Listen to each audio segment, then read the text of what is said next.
መከራውን ሞቱን ግጭቱን ረሃቡን ስደቱን ጦርነቱን ልዩነቱን አምላካችን ከሕዝባችን ያስወግድልን። ክፎቹን ሁሉ ያስታክስልን። ደጎቹን ሁሉ ያብዛልን።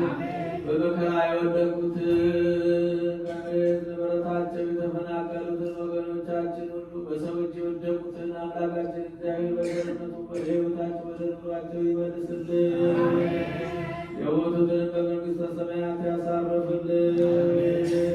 ቤተ ክርስቲያን በገንዘባቸው በጉልበታቸው በእውቀታቸው በጸሎታቸው ጊዜ እያሰቡ የሚያገለግሉትን አገልጋዮቿን ካህናቱን ዲያቆናቱን ምዕመናኑን ወንዶችንም ሴቶችንም በሕይወተ ሥጋ በሕይወተ ነፍስ ይጠብቅልን።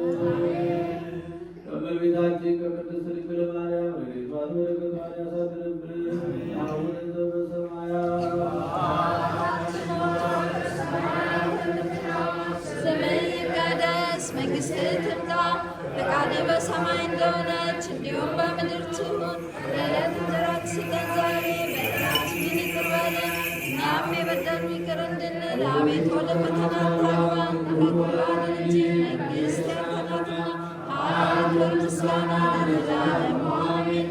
እመቤታችን ቅድስት ድንግል ማርያም ሆይ በመልአኩ በቅዱስ ገብርኤል ሰላምታ ሰላም እንልሻለን። በሐሳብሽ ድንግል ነሽ፣ በሥጋሽም ድንግል ነሽ። የአሸናፊ እግዚአብሔር እናት ሆይ ሰላምታ ላንቺ ይገባሻል። ከሴቶች ሁሉ ተለይተሽ አንቺ የተባረክሽ ነሽ፣ የማኅፀንሽ ፍሬ ብሩክ ነው። ጸጋን የተመላሽ